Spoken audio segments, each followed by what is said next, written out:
BBC Nepali सेवाको साँझपखबाट सञ्जय ढकालको नमस्कार। आजको कार्यक्रममा विपक्षी दलको आरोप अस्वीकार गर्दै प्रधानमन्त्री देउवाले आफ्नो सरकारको निम्ति विश्वासको मत माग्दा हुइप नलगाएको जवाफ। हामीले कहिले हुइप लगाएको छैन। हामीले अनुरोध गरे, अनुरोध पार्टीका मान्य सबै साथीहरूलाई काठमाडौँ आइदिनुहोस् भनेर अनुरोध गर्नु हुइप भएन नि। एमालेको असन्तुष्ट समूहको निर्णय कुर्नु परेकाले मन्त्री परिषद विस्तारमा ढिलाइ भएको गठबन्धनका एक नेताको भनाई। आउन त सरकार आउने तर चाहिँ उहाँहरू केही दिन टाइम माग्नु हुनाले ठ्याक्कै मन्त्रालय बाँडेका छैन।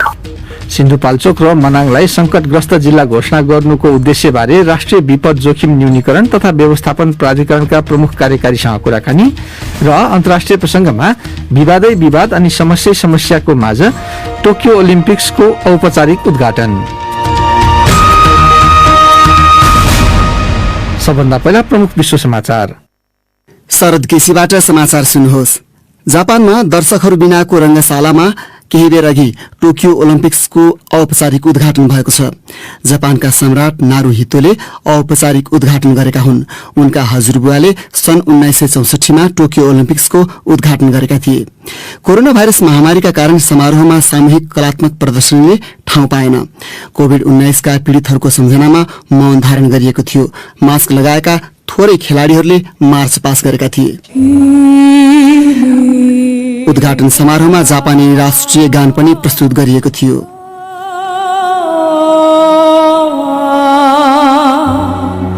कार्यक्रममा 15 जना विश्व नेताहरूको मात्र उपस्थिति रह्यो।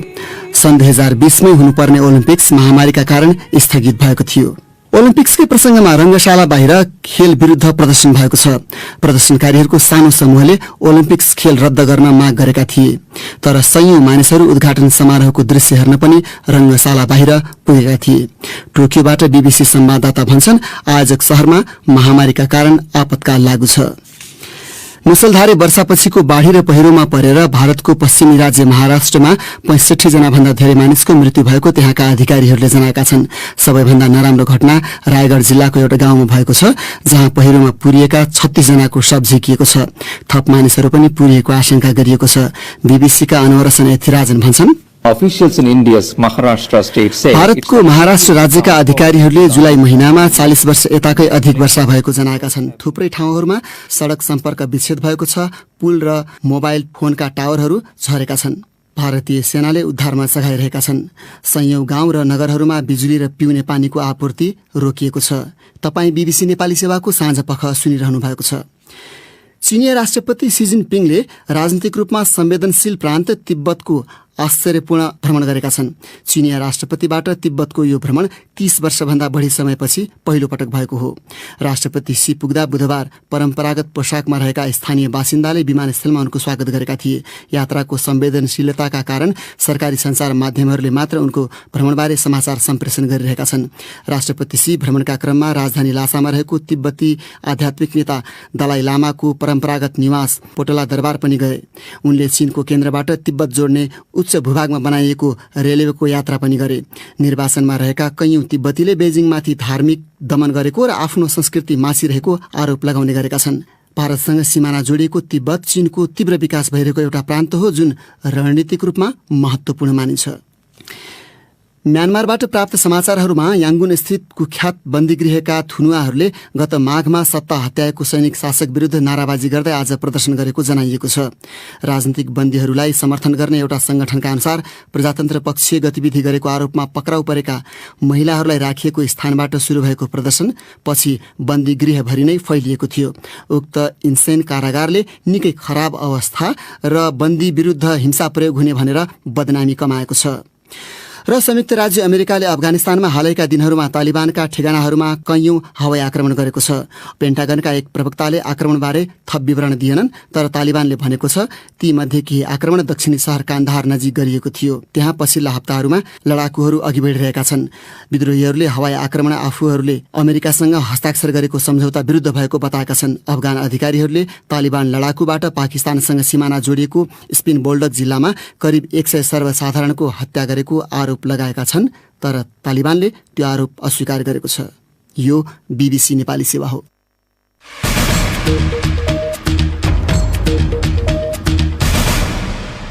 साँझ पखमा यहाँलाई स्वागत छ।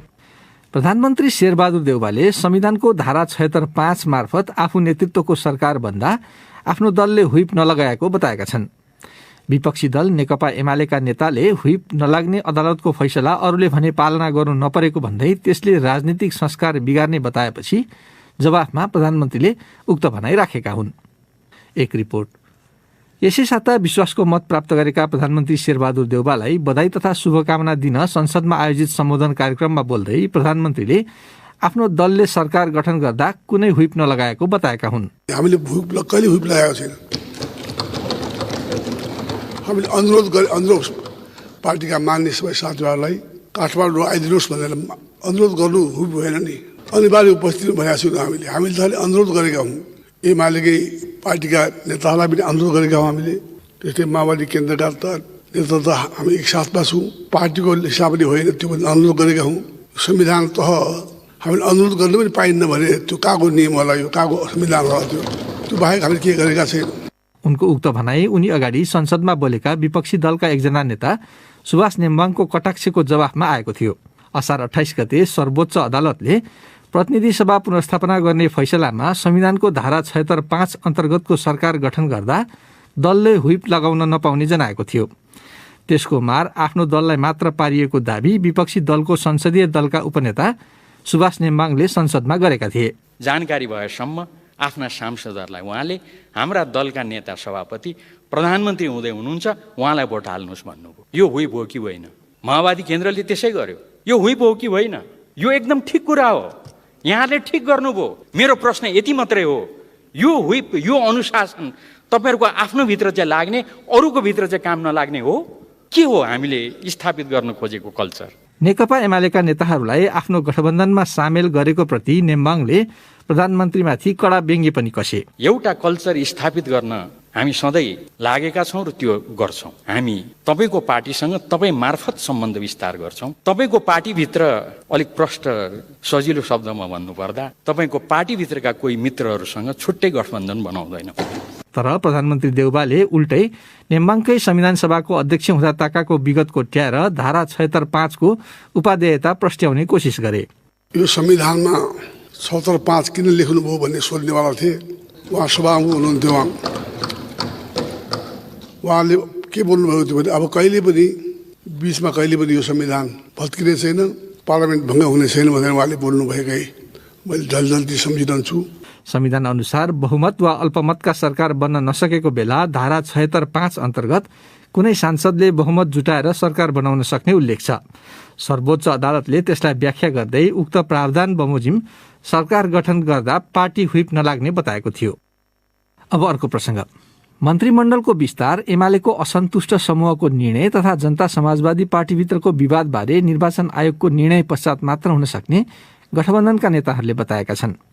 नेपाली कांग्रेसका सभापति शेरबहादुर देउवा नयाँ प्रधानमन्त्री नियुक्त भएको 10 दिन बितिसक्दा पनि महत्वपूर्ण मन्त्रालय मन्त्रीविहीन रहेको भनेर आलोचना भइरहेका छन्। कोभिड महामारीका माझ स्वास्थ्य मन्त्रालय तथा परराष्ट्र मन्त्रालय जस्ता महत्वपूर्ण जिम्मेवारी सम्हाल्नुपर्ने स्थान रिक्त राखिरहन नहुने विश्लेषकहरू बताउँछन्। तर यो कामले अझै समय लिने संकेत गर्ने गरी गठबन्धनका दलहरूले थप छलफल गर्न अनौपचारिक भनिएको कार्यदल बनाएका छन्। एक रिपोर्ट।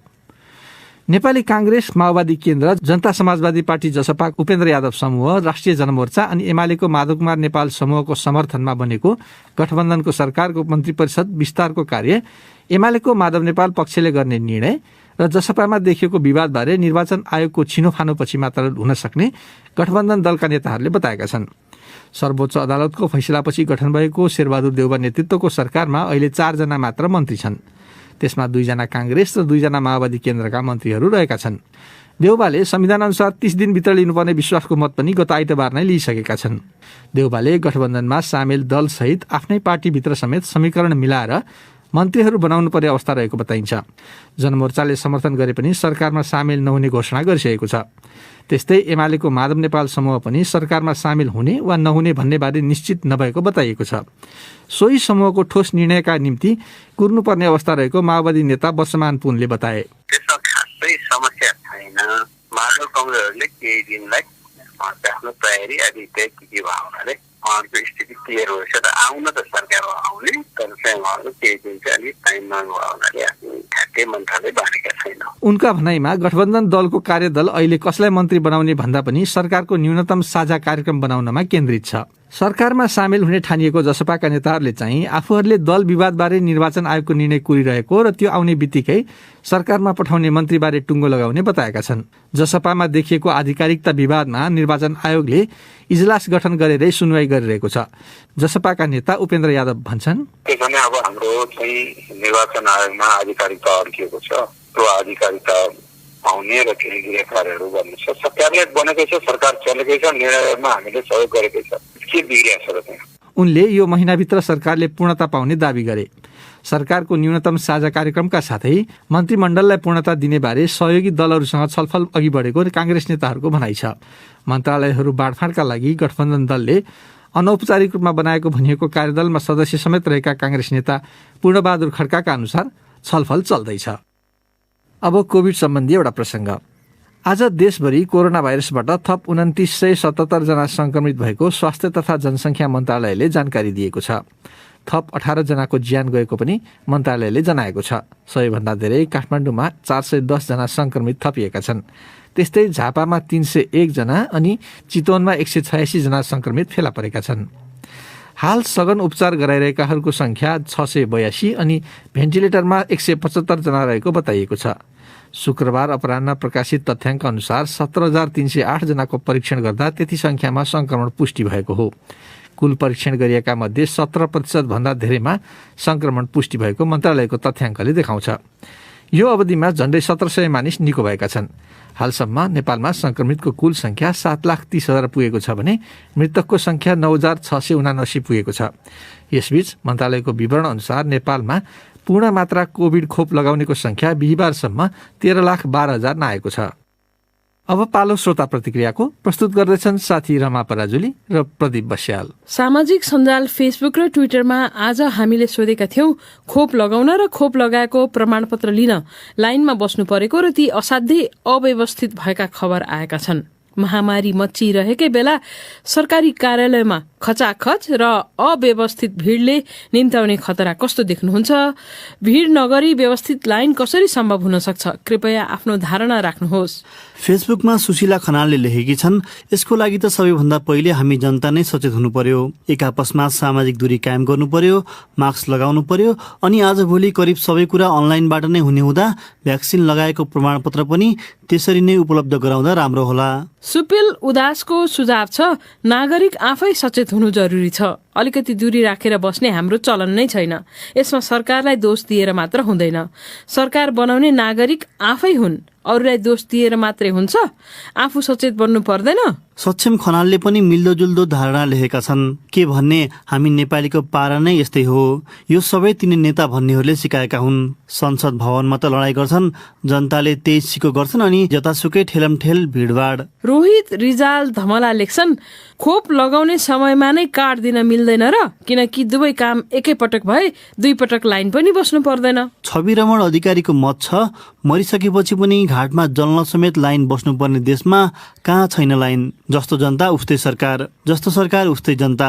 भिड बढाउने गरी सरकारले काम गर्छ। भिड देखि अझ भिड बढाउन जनता जम्मा हुन्छन्। लथालिङ्ग देशको भताभुङ्गे पारा भनेको यही हो।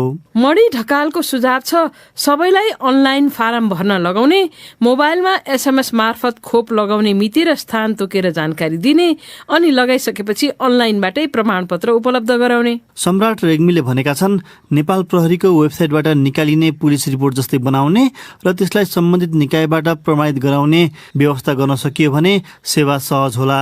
ट्विटरमा बसन्त जैसीको प्रतिक्रिया छ, विलम्ब शुल्क कम गर्ने, हदम्याद व्यवहारिक बनाउने, कार्यालयमा बडापत्र पढेर मात्र काममा खटाउने, कर्मचारीको पेशागत दक्षता बढाउने, चाप जति भए पनि सेवाग्राहीलाई प्रष्ट जानकारी दिने, कार्यालयका कर्मचारीले आफ्नो फाँटको राम्रो जानकारी राख्ने, मिठो र तार्किक जवाफ दिने। अनि पदम खप्तडी मगर लेख्छन्, खोप केन्द्र हुन् या अन्य सरकारी कार्यालय, सरकारी संयन्त्रबाट सेवा प्रवाहको व्यवस्थित योजना बनाउनुपर्छ र प्रविधिको प्रयोगमा जोड दिनुपर्छ।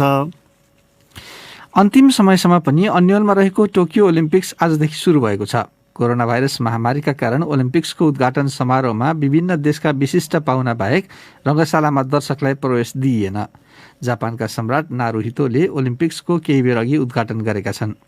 बीबीसी विवरणमा आधारित रिपोर्ट प्रस्तुत गर्दैछन् शरद केसी। उद्घाटनमा विगतमा भन्दा निकै थोरै विश्व नेताहरू सहभागी भए। महामारीका कारण 15 जना विश्व नेतासहित रङ्गशालामा 1000 भन्दा कम मानिसले उद्घाटन कार्यक्रम प्रत्यक्ष रूपमा हेर्न पाए। विगतको जस्तो सामूहिक रूपमा गरिने कलात्मक प्रदर्शनीहरू पनि यसपटक राखिएन। अनपेक्षित रूपमा तयारीको निम्ति 1 वर्षभन्दा बढी समय पाएका 207 देशका 11,300 खेलाडीहरू ओलम्पिक्समा प्रतिस्पर्धा गर्दैछन्। खेल 2 हप्ताभन्दा बढी समयसम्म चल्नेछ। सन् 2020 को मार्च महिनामा ओलम्पिक्स स्थगित भएपछि आयोजकहरूले भनेका थिए ओलम्पिक्सको मसाल सुरुङको अन्त्यको उज्यालो बन्न सक्छ। विश्वव्यापी महामारीको सांकेतिक सुरुङ अझै पनि सकिन बाँकी नै छ, तर उद्घाटन समारोहले उज्यालोको चमक दिएको छ। ओलम्पिक्स आयोजना गरेको जापानी सहर टोकियोमा कोभिड संक्रमणको वृद्धिपछि अहिले सङ्कटकाल लागू छ। त्यसैले जापानी नागरिकको तर्फबाट खेल आयोजना गरिएकोमा चर्को आलोचना भएको छ। सर्वेक्षणमा बहुसंख्यक जापानीले ओलम्पिक्स फेरि पनि स्थगित वा रद्द गरियोस् भन्ने चाहन्थे। सन् 2021 मा मात्रै ओलम्पिक्स आयोजक कमिटीमा सम्बद्ध 4 जना अधिकारीहरूले जिम्मेवारी छाड्नु परेको थियो। उनीहरूका टिप्पणी वा विगतका कामका कारण त्यस्तो अवस्था आउँदा ओलम्पिक्सको भविष्य अन्यलमा देखिएको थियो। नेपालबाट 4 खेलका 5 खेलाडी सहित 26 सदस्यीय टोलीले विश्वको सबैभन्दा ठूलो उक्त खेल उत्सवमा सहभागिता जनाइरहेका छन्। नेपाली खेलाडीहरूको खेल भोलिबाट सुरु हुनेछ।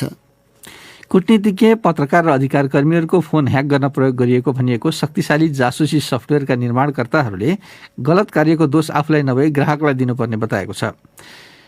पेगासस सफ्टवेयरको निर्माता एनएसओ समूहले त्यसको दोष आफूलाई दिनु भनेको रक्सीले मातिएको ड्राइभरले दुर्घटना गराउँदा कार उत्पादकको आलोचना गर्नु जस्तो भएको बताएको छ। बीबीसी विवरणमा आधारित रिपोर्ट रमा पराजुलीबाट सुन्नुहोस्। निर्दोष मानिसहरूमाथि निगरानीका लागि प्रयोग गरिएको विवरण आएपछि इजरायलको एनएसओ समूहले अन्तर्राष्ट्रिय स्तरमा आलोचना खेपिरहेको छ। पत्रकारले प्राप्त गरेका 50,000 फोन नम्बरको सूची सानो अंश मात्रै भएको भनिएको छ र यस विषयमा अनुसन्धान सुरु भएको छ।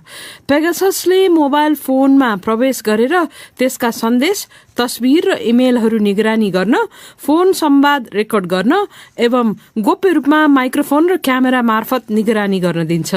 एनएसओ समूहले उक्त सफ्टवेयरको उद्देश्य अपराध र आतंकवाद विरुद्ध प्रयोग गर्नु रहेको जनाएको छ र त्यो राम्रो मानवाधिकार अवस्था भएको देशका सेना, कानून कार्यान्वयनकर्ता र गुप्तचर निकायहरूलाई मात्रै उपलब्ध गराइएको उक्त समूहको दावी छ।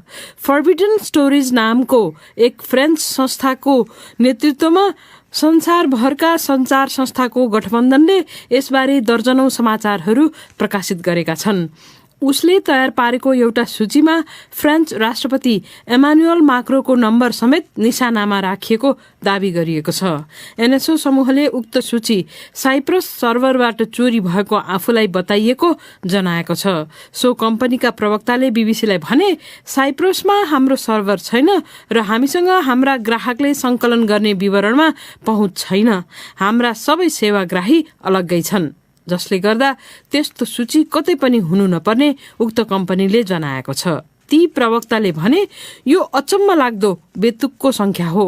हाम्रा सेवाग्राहीको औसतमा वर्षमा 100 जना जति निशाना हुन्छन्। सुरुदेखि नै हाम्रो कुल 50,000 निशाना छैनन्। हालैका वर्षमा कैयौं पटक उक्त कम्पनीले दमनकारी सरकारहरूलाई निर्दोष मानिसलाई ह्याक गर्ने अनुमति दिएको आरोप लाग्ने गरेको छ, जसमा हत्या गरिएका वाशिंगटन पोस्टका स्तम्भकार जमाल खशोग्जी निकट मानिसहरू समेत परेका छन्। तर उक्त कम्पनीले त्यस्ता आरोपहरू अस्वीकार गरेको छ। उसले भनेको छ, को निशानामा परेका छन् भनेर कम्पनीले नियमित छानबिन नगर्ने भए पनि आफूले सेवा बेचेकाहरूलाई जाँच्ने प्रणाली भने छ। कम्पनीका प्रवक्ताले भने, यदि म कारको उत्पादक हुँ र यतिखेर तपाईले कार लगेर रक्सीले मात्तिँदै चलाउँदा कसैलाई ठक्कर दिनुभयो भने तपाईँ कार उत्पादककोमा जानुहुन्न, बरु चालककोमा जानुहुन्छ।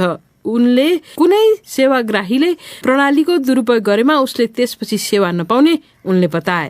उक्त सूचीमा फोन नम्बर परेका मध्ये 67 जनाले फोनलाई प्राविधिक जाँचका लागि दिन स्वीकार गरेका छन्। एमनेस्टी इन्टरनेसनल सेक्युरिटी ल्याब्सको उक्त अनुसन्धानले फेला पारे अनुसार पेगाससले ती मध्येका 37 वटालाई निशानामा पारेको प्रमाण भेटिएको छ। तर एनएसओ समूहले उक्त सूचीमध्ये केहीमा सो स्पाइवेयरको प्रभाव कसरी देखियो भन्ने आफूलाई केही जानकारी नभएको जनाएको छ। अब आजको अन्तिम प्रसङ्ग। सरकारले यसै साता सिन्धुपाल्चोक र मनाङलाई सङ्कटग्रस्त जिल्ला घोषणा गरेको छ। यसै सन्दर्भमा राष्ट्रिय विपद जोखिम न्यूनीकरण तथा व्यवस्थापन प्राधिकरणका प्रमुख कार्यकारी अधिकृत अनिल पोखरेललाई हामीले उक्त घोषणा गर्नुपर्नका कारण र परिणाम के हो भनेर सोधेका थियौँ। यो दुईटा जिल्लाहरूमा अरू जिल्लाहरूको तुलनामा हेर्ने भने निकै नै ठूलो मात्रामा क्षतिहरू भए। बाढी तथा पहिरोको कारणले गर्दाखेरि अकल्पनीय मात्रामा पूर्वाधारहरूको क्षति र त्यो सँगसँगै थुप्रै मानवीय क्षतिहरू पनि भयो। सङ्कटग्रस्त जिल्ला घोषणा गरेपछि के हुन्छ? नेपाल सरकारले विश्व ब्याङ्कसँग यस्तो आपतकालीन अवस्थामा हामीलाई ठूलो मात्रामा धनराशि चाहिन सक्छ, त्यो धनराशि चाहिँ पहिले नै जोहो गरेर राखिएको एउटा प्री अरेन्ज फाइनेन्सिङ भन्छौँ हामी अङ्ग्रेजीमा, त्यसलाई चाहिँ क्याटडिडिओ भन्छ, क्याटास्ट्रोफिक डिफर्ड ड्रडाउन अप्सन भन्ने एउटा यस्तो खालको पैसा जोहो गर्ने एउटा व्यवस्था हो। त्यसबाट विपदका लागि जोहो गर्ने एउटा संयन्त्र हजुर हो। त्यो संयन्त्रबाट चाहिँ हामीहरूले पोहोर साल नै विश्व ब्याङ्कसँग $50 मिलियन सम्म सहुलियत दरमा ऋण लिने व्यवस्था पहिले नै गरिसकेका थियौँ। यो विपदहरू आउन सक्छन् है, यो सम्भाव्य छ है भनेर।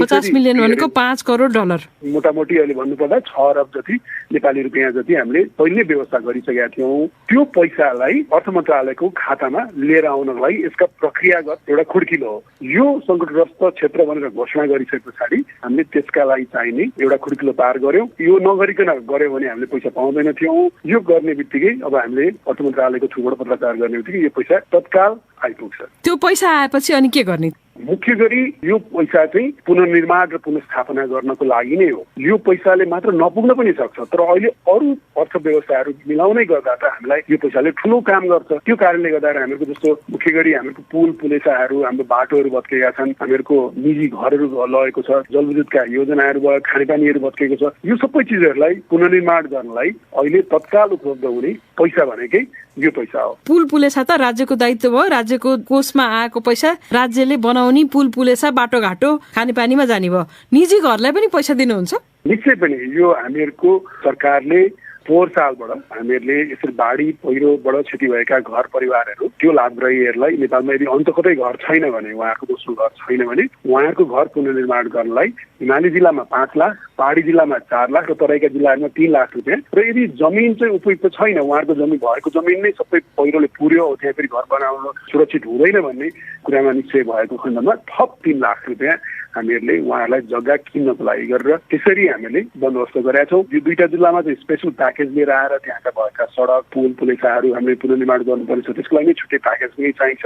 यो निजी घरहरू पुनर्निर्माण गर्ने काम चाहिँ यो दुईटा जिल्लाको अलावा हामीले नेपालभरिका अरू सबै ठाउँमा जुनसुकै जिल्लाहरूमा भयो भने पनि यो निजी आवासहरू बनाउनलाई चाहिँ उहाँहरूको लाभग्राहीको खातामा नै पैसा जम्मा हुने गरी हामीले यो जाने व्यवस्था गरेका छौँ। यसमा हामीले फेरि 3टै सरकारका संयुक्त रूपमा लागत सहभागिता पनि छ र यो स्थानीय पालिकाको नेतृत्वमा हुन्छ। पोहोर सालको पुस 26 गतेबाट हामीले कार्यविधि बनाएर नेपाल सरकारले यसलाई अहिले कार्यान्वयनको चरणमा लगाएको छ। पोहोर साल बनेका घरहरू पनि निर्माण हुने चरणमा छन्। यो वर्ष पनि हामीले तत्काल अस्ति असारबाट जुन घटनाहरू घटे ती घरहरूलाई पनि तुरुन्तै अहिले टेन्टमा बर्खा काट्नलाई गाह्रो हुन्छ, त्यो गर्नलाई अहिले अस्थायी घर बनाउनलाई 50,000 रुपियाँ र अघि मैले भने अनुसारको हरेक जिल्लाको अवस्था अनुसार हामीले त्यो पैसा पनि उहाँहरूको खातामा पुग्ने गरी हामीले बन्दोबस्त गरेका छौँ। अब हामीले सुन्दै आएको तराईमा वर्षौंदेखि अचानक बाढी आयो, बाढीमा डुबेर घरबार विहीन भएका मान्छेहरू अहिले पनि एकदम दयनीय जीर्ण अवस्थामा बसिरहेछन्। उनीहरूले पाउँछन् कि पाउँदैनन्? यो चाहिँ हाम्रो कार्यविधिले पोहोर साल जेठ 31 गतेबाट बाढी हाम्रो मनसुन प्रवेश गर्यो, त्यो मितिलाई हामीले आधार मानेर त्यस पश्चातका घटनाहरूलाई मात्र यो कभर गर्ने भन्ने हामीले त्यसरी हामीले गर्यौँ। अब कति वर्ष पहिलेसम्म जाने भन्ने कुराको चाहिँ हामीले त्यो गर्न सकेनौँ। हामी प्राधिकरण आएको पनि बल्ल 1.5 वर्ष पनि भयो। त्यस कारणले गर्दाखेरि पनि होला पुरानो सबै खोल्दै जान सक्ने सिचुएसनमा हामीले अर्थव्यवस्था लिएर धान्न सक्ने सिचुएसन पनि थिएन। तर अहिले आएको जुन उपलब्ध बजेटको हिसाबबाट हेर्ने भने पोहोर सालको जेठ 31 पश्चात भएका घटनाहरूलाई समेट्ने गरी मात्र अहिले हामी हेरिरहेका छौँ। अनि त्यसरी कसैको घरबार विहीन भयो, तपाईहरुकासम्म आइपुग्ने अथवा यो फन्ड यो कोषसम्म आइपुग्ने उपाय चाहिँ के हो? यो चाहिँ अब हाम्रो मुलुक नै संहिताको मर्जीमा गइसके पश्चात काठमाडौँमा कोही पनि आइपुग्नु पर्दैन। त्यहाँको इलाका प्रहरी कार्यालयहरूबाट मुचुल्काहरू उठाइन्छ, त्यसलाई स्थानीय पालिकाकै नेतृत्वमा लाभग्राहीहरूको लगतहरू सङ्कलन गर्ने कामहरू उहाँकै नेतृत्वमा हुन्छ। उहाँले जिल्ला विद्युत व्यवस्थापन समितिमा पठाउनुहुन्छ, त्यहीँबाट यो टुङ्गिन्छ। यो घरहरू पुनर्निर्माण गर्नुपर्ने हो कि रेट्रोफिट गर्नुपर्ने हो कि यो घरलाई अर्को स्थानमा गएर सारेर जग्गा किनेर फेरि पुनर्स्थापना गर्नुपर्ने हो, त्यो कुराको वर्गीकरण गरिदिनुहुन्छ। त्यसको आधारमा हामीहरूले यहाँबाट बजेट जिल्ला विद्युत व्यवस्थापन कोषमा र त्यो कोषबाट डाइरेक्टली लाभग्राहीको खातामा पुग्छ। कसैको क्षति भएको छ भने स्थानीय पालिकामै सम्पर्क गर्नुपर्ने हुन्छ। सङ्कटग्रस्त जिल्ला घोषणा नभएका जिल्लाहरूमा पनि यदि बाढी पहिरोले घरहरू बगायो भने चाहिँ उनीहरूले यो सेवा पाउन सक्छन्। निश्चय पनि नेपालका 77वटा जिल्लामा 753वटा स्थानीय पालिकाहरूमा एउटै प्रकारको उहाँहरूको बासको ग्यारेन्टी गरेको जुन संविधानले अधिकार छ त्यसैको आधारमा यो बनाएको हुनाले कुनै पनि जिल्लालाई हामीहरूले छुट्याएको हुँदैनौँ। सबै नेपालीहरूको यसमा एक्सेस हुन्छ। अब अहिले चीन, जर्मनी लगायतका देशहरूमा चाहिँ 1000 वर्ष यताकै सबभन्दा धेरै पानी पर्यो, बाढी आयो भन्ने छ। नेपालमा पनि त्यस्तो त हुन सक्छ भनेपछि त्यस्तो हुन सक्ने कुनै अनुमान गरेर पनि कुनै अरू व्यवस्था गरिएको छ कि छैन? यो वर्ष नै तरदर यो मनसुनमा पर्ने पानी भन्दा बढी पानी पर्छ भनेर हामीले यसको लागि पूर्व तयारी प्रतिकार्यका राष्ट्रिय कार्ययोजना कार्यकारी समितिको निर्णय गरेर हामीले सबैको संयुक्त कार्ययोजना बनाएर हामी यसपालिको तयारी गरेका छौँ। अहिले जुन हामीले मेलाम्ची, हाम्रो मनाङ, हेलम्बु लगायतका ठाउँहरूमा इभन अरेखाँची, प्युठान लगायतका जुन घटनाहरू बिहोर्यो त्यस्तो खालका घटनाहरू अब बाँकी रहेको मनसुनको 2-2.5 महिना बाँकी रहँदा अर्को पनि घट्न सक्ने सम्भावनाहरू हुन सक्छन्। त्यसको लागि पनि हामीहरू एकदमै तत्काल हामी राहत उद्धार गर्ने गरी हामी रेडी छौँ र यो सँगसँगै त्यहाँ पनि भोलि क्षतिहरू भयो भने त्यसको पुनर्निर्माण गर्नलाई पनि यो चाहिँ प्रारम्भिक बजेटको रूपबाट हामीले अहिले यसलाई व्यवस्था गरेका छौँ। यसलाई थप चाहियो भने पनि नेपाल सरकार अर्थ मन्त्रालय उहाँहरूले बन्दोबस्त गर्नुहुन्छ। हामीहरूको लागि सामान्य प्रधानमन्त्रीज्यूको नाममा रहेको कोष छ एउटा, त्यो कोषमा हामीहरूले अहिले नै 4 अर्ब जति पैसा त्यसमा छ। गृह मन्त्रालयमा रहेको राष्ट्रिय विपदको कोष छ, त्यसमा 1 अरब 5 करोड जति त्यसमा पैसा छ। त्यसै गरी प्रदेश सरकार र जिल्लामा पनि अहिले हामीले कोषहरू दिइरहेका छौँ। स्थानीय पालिकामा पनि कोष छ, त्योबाट हामीले अहिले तुरुन्तै हामीले त्यसको लागि परिचालन गर्न सक्छौँ। अब नेपालमा यस्ता खालका पैसाहरू दाताहरूबाट ल्याउने, त्यसपछि आयोजना बनाउने, त्यसपछि जो लक्षित वर्ग हो, जो समस्यामा परेको छ उनीहरूका चाहिँ असाध्यै थोरै पर्ने तर आयोजना चलाएको नाउँमा ठुल्ठुला महँगा मोटर चढ्ने, त्यसपछि सरकारी अधिकारीहरूदेखि लिएर अरू एनजिओले चाहिँ पैसा चाहिँ आफ्नो पोल्टामा हाल्ने भन्ने छ। यो आयोजनामा त्यस्तो हुन्छ कि हुँदैन?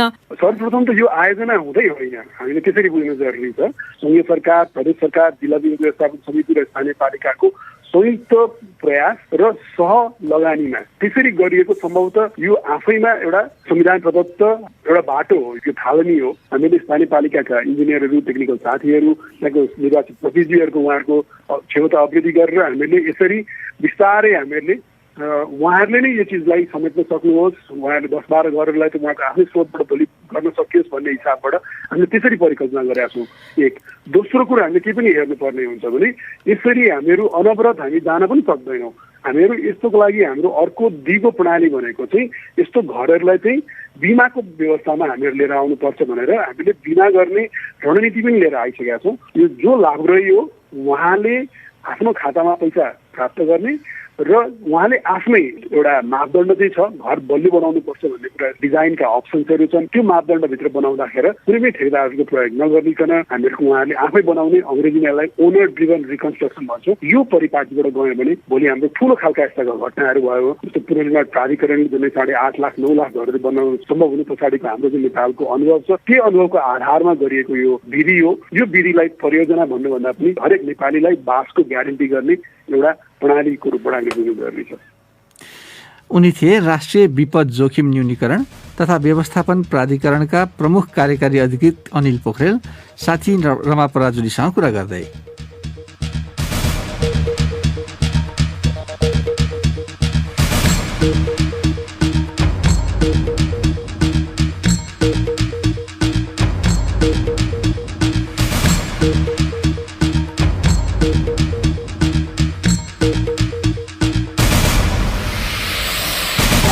हस्त यसका साथै बीबीसी नेपाली सेवाको साँझ पख यहीँ सकिन्छ। हामीलाई चाहिँ सोमबार बिहान 7:15 बजेसम्मका लागि बिदा दिनुहोस्। नमस्कार।